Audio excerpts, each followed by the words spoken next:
As we inch closer to the start of the Cyclone season, we have another player signing today. It is 25-year-old Jalen Smereck. And for a 25-year-old Jalen, you've kind of traveled around already a bunch, US, Ukraine, Germany, bunch of different stops in your hockey career at such a young age. But I guess let's just focus on the here and now. And that is, you will be a Cincinnati Cyclone. You're a former All-Star in the ECHL, but you've been gone for a couple of years. So where have you been in that interim time, and what brings you back to this league and specifically the Cyclones? Yeah, no, last year I just thought it'd be a better option for me to explore the overseas option and try to find my offensive game again. I think that was the biggest thing for me on the biggest surface and the more skilled game. I stopped in Ukraine for a few months. Ended up moving to Germany in October, finished the season in Germany, and I really got to do what I want to do and really explore my game and find that offense again. So I think that was a big thing for me. It was a big step in my career, and I'm just looking to come back home and try to make my way back to the top, taking it step by step. And I think Cincy is the best place for me to do that. I talked to Jason Payne, and I fully believe in him, and he believes in me, and I think we got a great relationship, and that's something that you want, as a player, especially nowadays, when you can really connect with a coach, but not only connect with him, he knows, how to push you, and he knows what it takes for you to get to the next level, and I think that's the best thing about Jason. So when I talked to him, it really wasn't too much about the city. It wasn't too much about the fans. It wasn't even about me. It was really just about trusting in him and knowing him and just believing in him. And then, on top of that, since he's a great place, great fans, and, a great atmosphere, I think I played there twice in my ECHL days. And, I couldn't have been more excited playing in a crowd like that, even as a visitor. So, I just thought it'd be a great place for me to come and play. Yeah, you'll just have more cheers than booze this time because you'll be wearing the right jersey. Exactly. Yeah, for sure. There's, right now, as you lean back, even we see your hoodie says hockey is diversity. I think there's going to be a couple of really important topics we touch on throughout this interview. But before we kind of dive all into that, you spoke real high of Jason Payne. Is there a prior connection that you have with him? Yeah, it's actually quite funny that you say that, but we connected before when I first came and played against Cincinnati, and then there was an incident a few years ago when we played in Cincinnati, and he came over, talked to me and handled it, helped me out, and ever since then there's just been a nonstop connection. I reach out to him if I have any questions. I called him a few times last year while I was overseas. He's just a great friend, great mentor, great guy, to talk to, besides hockey. And he's just someone that, like I said, I trust in even off the ice. So we kind of built that connection, and, I'm just looking forward to bringing that connection to the ice now. So as we, and I know what I believe, at least what one of the phone calls was regarding, again, something we'll talk on here as this interview goes on. But one thing that you teased is, one of the reasons you went overseas was to try and, I guess, rediscover your offensive game. And I look at your stats, man, you're almost a point per game player. And by the way, we haven't mentioned this to the fans yet in this interview. You're almost a point per game player in your short time in the ECHL. You are a defenseman.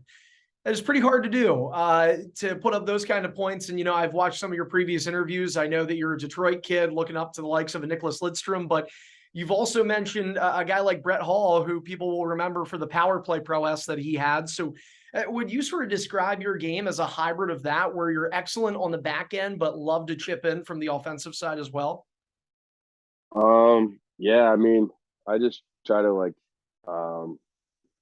do whatever I can. I also, love PK Subban, just watching him join the play and things like that. So, I just try to build my game all around. Brett Hall's a great guy. He was, more of a top of the circle dot guy for one timers. When Nick Lidstrom was a power play quarterback. Same thing with PK Subban. He's little bit of both. And, he loves to join the rush and bring that defensive touch to the game. And, so is Nick Lidstrom, a shutdown defenseman. So, just me being a forward my whole life and, my brothers being a forward when they played, I just worked a lot on, skills and being a forward. I always wanted to really be a forward. And then I kind of got forced into being a defenseman. So, um, I just, try to keep both parts of the game open and, be an offensive defenseman, but more of, sometimes that gets confused because, when you hear offensive defenseman, you think they're a little bit slacky on the back end, but, I try to bring pretty even 100% on both sides of the puck. So, Well, because you started as a forward, you mentioned it. So I threw in the names Hall and Lidstrom. You just threw in Subban.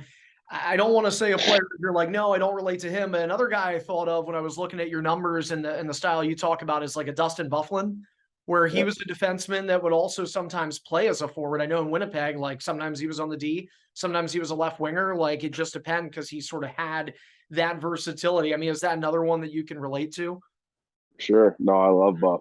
And I love his, hits. I don't really hit so much anymore, but every now and then I love a nice big hit, open ice. So that's definitely where I would watch, PK Subban and Dustin Byfuglien and learn from them. So no, I love Big Buff.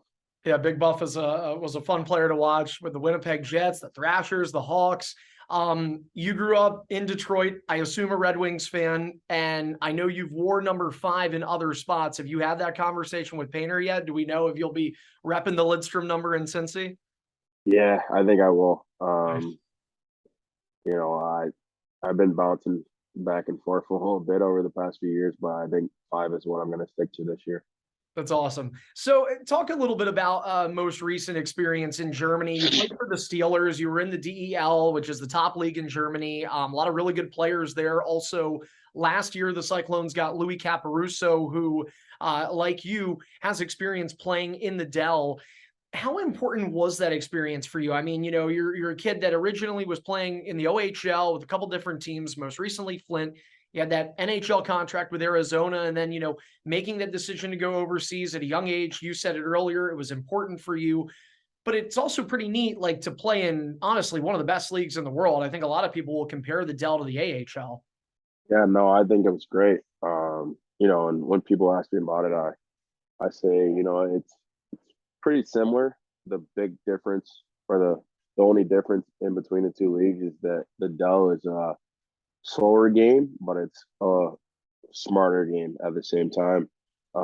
Not sense of the players being so much smarter or whatever the case may be, but the AHL is more of a run and gun kind of game, and the Dell is an older game. Guys, take their time, make plays, tic tac toe, things like that. There's not so much dub and chase. There's not so much hitting. So it's a game where you have a couple extra seconds to make a play versus half a second to make a play in the AHL. But at the same time, in most rinks you're on a bigger surface, and it's a league where you don't play back to back games, which is great as well. So there's its pros and cons, but it's very similar in a way. I was going to ask you though, when you talk about, the bigger sheet of ice overseas, I mean, how big of an adjustment will it be for you coming back to the 200-foot regulation style here in the States? I don't think it'd be very much of adjustment. Just because the simple fact that it's where I've been my whole life. It was pretty hard to switch over to that overseas, but always coming back, it's always pretty easy. So I think once we get through preseason and things like that, I'll be ready to go.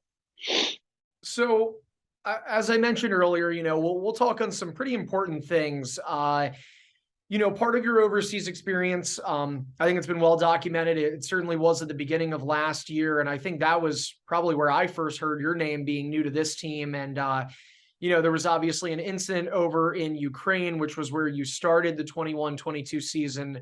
involving a racial gesture made by one of their players who ultimately got suspended. You would go on to then leave and mutually agree to part ways, so you could go to Germany.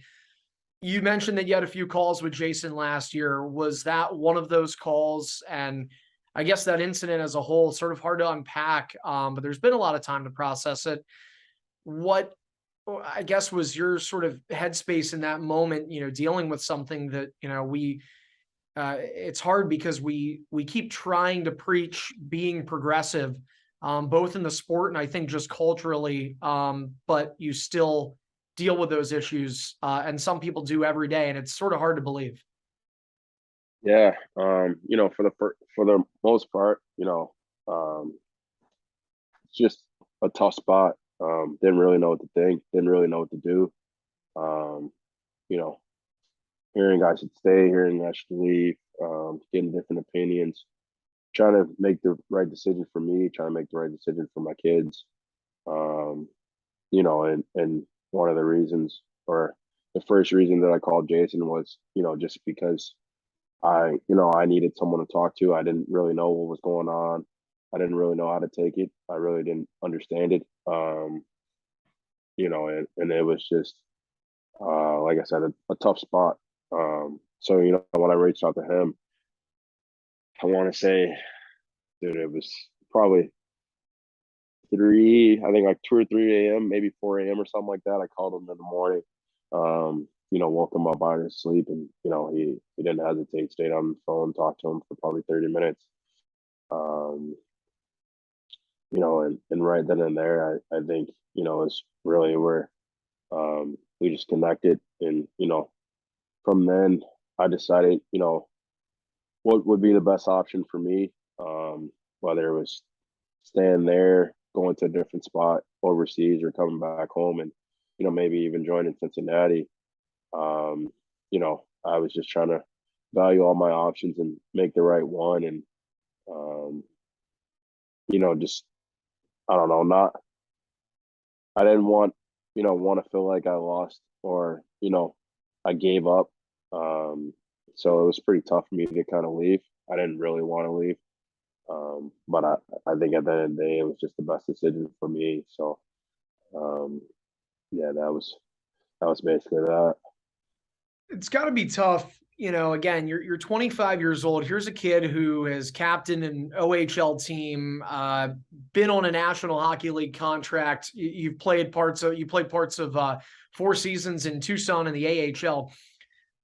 Somebody like you should be focused on being able to just play the game, and just, how do I get better every day?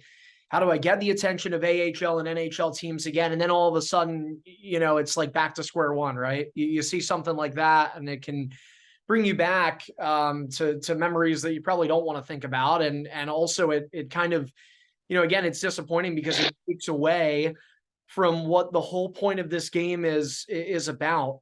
I mean, talking with Jason, obviously, as you mentioned there, and the kind of person he is, having dealt with that stuff through his playing career and probably even somewhat as a coach. How do you just handle it individually, and really from the mental side? I know you mentioned Painter, you mentioned your kids, but what about you, Jalen Smereck, yourself internally? Like, how do you process something like that?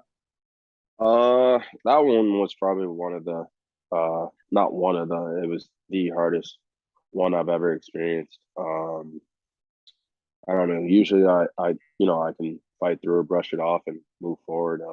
Usually things like that don't bother me. Um, because usually they're just words, and usually they're not on the face of ESPN or TSN and all of social media. So it's a lot easier to kind of get rid of, but that one for me was, a lot harder to deal with. And, it was just needed some talking, some guidance, and some, I don't know. It was, just tough. It was a different moment for me in my life, and, something that I had to deal with, and find myself to get back on the ice. you know, there's so much bad that is is talked about when it comes to social media, and that will probably always be the case. I think social media will always be good and bad. I know in another interview you would use the term embarrassed, and embarrassing to kind of see it initially come out the way it did. But as somebody like yourself, man, I'm 27, you're 25. We both grew up in this era where social media is now kind of everything, where you have to have Twitter and you have to have an Instagram. So, like you said, it's making headlines on ESPN. It is now, goes from national news in Ukraine to global news across the world. But I think one thing, while social media is negative, is there are positive moments. I thought a lot of people came to your defense and a lot of people came to the defense of diversity in hockey over the course of the few days and weeks that followed that incident. What did it mean for you to kind of see that outpouring of support on social media for what had taken place? I think it was great. And that was probably the biggest thing for me, being so far away from home. Just having that support on that social media was actually probably the first time, that I actually felt like social media was a need for me. I was on it probably, I want to say 12 hours a day at least. I mean, like I stepped away from the game for a little bit. I was just at home kind of playing the game, trying to not think about it, but it's kind of hard to do. But at the same time, I was going on social media, responding to fans, responding to friends, responding to family, responding to whoever, and just trying to take in all that support, because it was, like I said, just something that I needed at the time. And it was something that really helped me get through that situation. So now coming full circle and back here, I mentioned the hoodie. Hockey is diversity. You're coming to a Cincinnati Cyclones team that has a coach who last year, Jason Payne, was the only head coach of color in all of men's professional hockey. And on top of it, you're the fifth player of color to sign with the team this year.